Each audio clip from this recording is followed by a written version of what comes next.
ಪ್ರತಿ ವಾರದಂತೆ ಈ ವಾರವೂ ಕೂಡ ಟಿಆರ್ಪಿ ಔಟ್ ಆಗಿದೆ.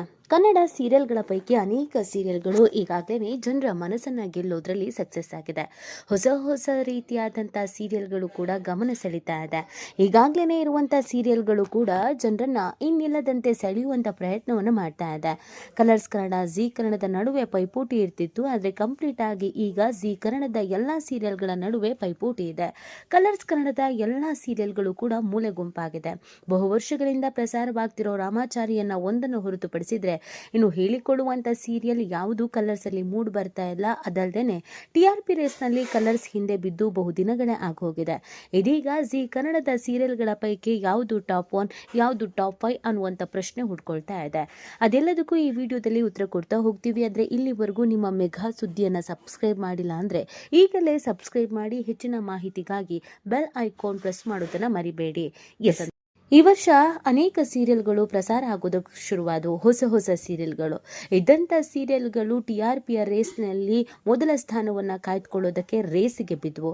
ಆ ಪೈಕಿ ಉಳ್ಕೊಂಡವು ಎಷ್ಟು, ಮೂಲೆ ಗುಂಪಾದವು ಎಷ್ಟು ಅನ್ನೋದನ್ನು ನೋಡೋದಾದರೆ, ಹೌದು, ಅಮೃತಧಾರೆ ಧಾರಾವಾಹಿ ಹಲವು ಟ್ವಿಸ್ಟ್ಗಳನ್ನು ನೀಡುವ ಕೆಲಸ ಮಾಡ್ತಾ ಇದೆ. ಈ ಕಾರಣದಿಂದ ಧಾರಾವಾಹಿ ಒಳ್ಳೆಯ ಟಿಆರ್ಪಿಯನ್ನ ಪಡೆಯಬಹುದು ಅಂತ ಊಹಿಸಲಾಗಿತ್ತು. ಈಗ ಅದು ನಿಜವಾಗಿದೆ. ಈ ಧಾರಾವಾಹಿಗೆ ಮೊದಲಿಗಿಂತ ಹೆಚ್ಚಿನ ಟಿಆರ್ಪಿ ಸಿಕ್ಕಿದೆ. ಮುಂದಿನ ಕೆಲವು ವಾರ ಧಾರಾವಾಹಿಲಿನ ಕತೆ ತೀವ್ರತೆ ಇದೆ. ಇದೇ ರೀತಿಯಾಗಿ ಇತ್ತು ಅಂತಂದ್ರೆ ಟಿಆರ್ಪಿ ಮತ್ತಷ್ಟು ಹೆಚ್ಚುವ ನಿರೀಕ್ಷೆ ಇದೆ. ಹಾಗಾದ್ರೆ 33ನೇ ವಾರದ ಟಿಆರ್ಪಿಯಲ್ಲಿ ಯಾವ ಧಾರಾವಾಹಿ ಎಷ್ಟನೇ ಸ್ಥಾನದಲ್ಲಿ ಇದೆ ಅನ್ನೋದನ್ನ ನಾವು ನೋಡೋದಾದ್ರೆ, ಮೊದಲ ಸ್ಥಾನದಲ್ಲಿ ಕರ್ಣ ಧಾರಾವಾಹಿನೇ ಇದೆ.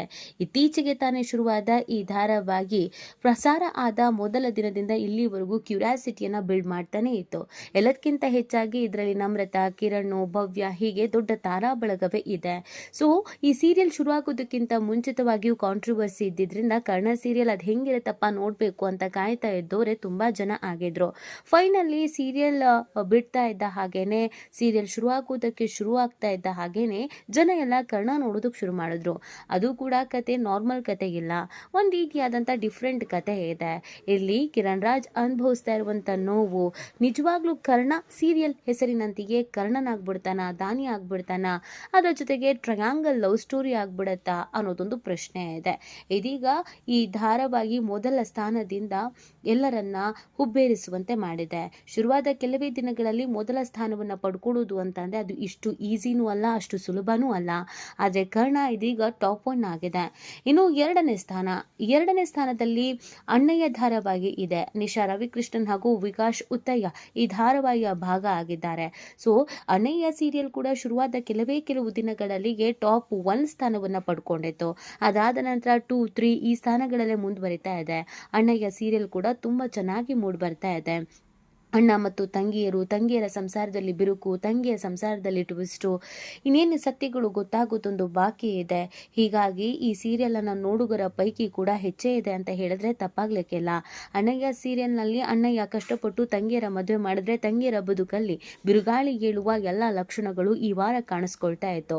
ಹುಡುಗ ಕೆಟ್ಟೋನ ಒಳ್ಳೆಯವನ, ಮದುವೆ ಮುರಿದು ಬಿಡುತ್ತಾ ಇಲ್ವೋ, ಡಿವೋರ್ಸ್ ಆಗತ್ತಾ, ಏನು ಎತ್ತಾ ಅಂತ ಕಾದು ನೋಡ್ತಾ ಇದ್ದವರೇ ಹೆಚ್ಚು. ಹಾಗಾಗಿ ಅಣ್ಣಯ್ಯ ಸೀರಿಯಲ್ನ ಕತೆ ಕೂಡ ಅದ್ಭುತ ಮೂಡ್ ಬರ್ತಾ ಇರೋದ್ರಿಂದ ಸತ್ಯತೆಗಳು ಹೊರಗೆ ಬರುತ್ತೆ ಅಂತ ವೀಕ್ಷಕರು ಕಾಯ್ಕೊಂಡು ಕೂತಿದ್ದ ಕಾರಣಕ್ಕಾಗಿ ಅಣ್ಣಯ್ಯ ಸೀರಿಯಲ್ ಈ ಬಾರಿ ಟಾಪ್ 2 ಸ್ಥಾನವನ್ನ ಪಡ್ಕೊಳ್ಳೋದ್ರಲ್ಲಿ ಹಾಗೆ ಇದೆ. ಮುಂದಿನ ದಿನಗಳಲ್ಲಿ ಅಣ್ಣಯ್ಯ ಟಾಪ್ 1 ಆದ್ರೂ ಕೂಡ ಆಶ್ಚರ್ಯ ಪಡುವ ಅಗತ್ಯತೆ ಇಲ್ಲ.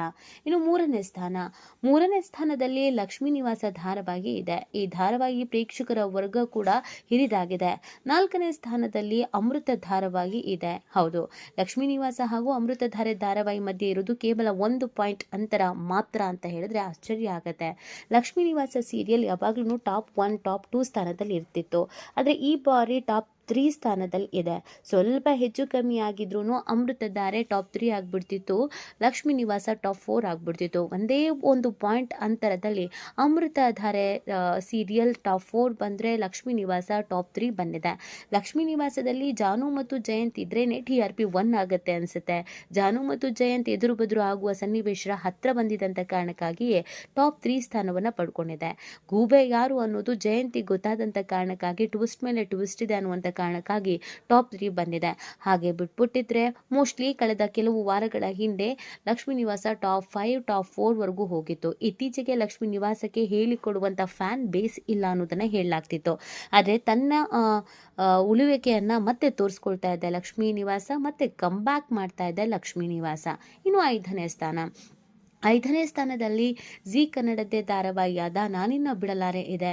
ಈ ಧಾರಾವಾಹಿ ಹಾರರ್ ಶೈಲಿ ಆದ್ರೂ ವೀಕ್ಷಕರು ಹೆಚ್ಚಿನ ಸಂಖ್ಯೆಯಲ್ಲಿ ಈ ಧಾರಾವಾಹಿಯನ್ನ ವೀಕ್ಷಿಸ್ತಾ ಇದ್ದಾರೆ ಅಂತ ಹೇಳಿದ್ರೆ ತಪ್ಪಾಗ್ಲಿಕ್ಕಿಲ್ಲ. ನಾನಿನ್ನ ಬಿಡಲಾರೆ ಸೀರಿಯಲ್ ಅದ್ಯಾಕೋ ಗೊತ್ತಿಲ್ಲ 5ನೇ ಸ್ಥಾನಕ್ಕೆ ಹೋಗಿದೆ. ಹಾಗೆ ನೋಡಿದ್ರೆ ಮೊದಲು ನಂಬರ್ 1, ನಂಬರ್ 2, ನಂಬರ್ 3 ಸ್ಥಾನದಲ್ಲಿ ನಾನಿನ್ನ ಬಿಡಲಾರೆ ಸೀರಿಯಲ್ ಇತ್ತು. ಏಕ್ದಮ್ 5ಗೆ ಹೋಗಿದ್ದು ಯಾಕೆ ಅನ್ನೋ ಪ್ರಶ್ನೆ ಎಲ್ರಿಗೂ ಸಹಜವಾಗಿ ಆಶ್ಚರ್ಯ ಆಗಿದ್ದು, ಟಾಪ್ 1 ಇದ್ದಿದ್ದು ಟಾಪ್ 5 ಆಗಿದ್ದು ಹೇಗೆ ಅಂತ. ತುಂಬಾನೇ ಕತೆ ಚೆನ್ನಾಗಿದ್ರು ಕೂಡ ಅದ್ಯಾಕೋ ಗೊತ್ತಿಲ್ಲ ಒಂದೇ ತರ ಬೋರಿಂಗ್ ಅಂತ ಅನ್ಸೋಕೆ ಶುರುವಾಯಿತು ಅಂತ ಕಾಣಿಸುತ್ತೆ. 5ನೇ ಸ್ಥಾನಕ್ಕೆ ಬಂದಿದೆ ನಾನಿನ್ನ ಬಿಡಲಾರೆ ಸೀರಿಯಲ್. ಹೀಗೆ ಮುಂದುವರ್ಕೊಂಡು ಹೋದ್ರೆ ಮತ್ತು ಕೆಳಗೆ ಹೋದ್ರೆ ಕಷ್ಟ ಆಗತ್ತೆ. ಇನ್ನು ಟಾಪ್ 1 ಸ್ಥಾನವನ್ನ ನಾನಿನ್ನ ಬಿಡಲಾರೆ ಸೀರಿಯಲ್ ಪಡ್ಕೊಂಡ್ರೆ ಚೆನ್ನಾಗೇ ಇರುತ್ತೆ. ಇನ್ನು ಯಾವೆಲ್ಲ ಸೀರಿಯಲ್ಗಳು ಇದೆ ಅಂತ ನೋಡೋದು ಆದ್ರೆ ಇನ್ನುಳಿದಂತೆ ಕಲರ್ಸ್ ಕನ್ನಡದ ಸೀರಿಯಲ್ಗಳೆಲ್ಲವೂ ಟಾಪ್ 8, 9 ಸ್ಥಾನವನ್ನ ಪಡ್ಕೊಂಡಿದೆ. ಟಾಪ್ 5 ಸ್ಥಾನದಲ್ಲಿ ಜಿ ಕನ್ನಡದ ಎಲ್ಲ ಸೀರಿಯಲ್ಗಳು ಇರೋದು ನಿಜವಾಗ್ಲೂ ಆಶ್ಚರ್ಯದ ಜೊತೆಗೆ ಜಿ ಕನ್ನಡ ವೀಕ್ಷಕರಿಗೆ ಖುಷಿಯಾಗಿದೆ. ಈ ಬಗ್ಗೆ ನಿಮ್ಗೆ ಏನ್ ಅನ್ಸುತ್ತೆ ಅನ್ನೋದನ್ನ ನೀವು ಕೂಡ ಕಮೆಂಟ್ ಮಾಡಿ ನಿಮ್ಮ ಅನಿಸಿಕೆ ಮತ್ತು ಅಭಿಪ್ರಾಯವನ್ನ ತಿಳಿಸಬಹುದು.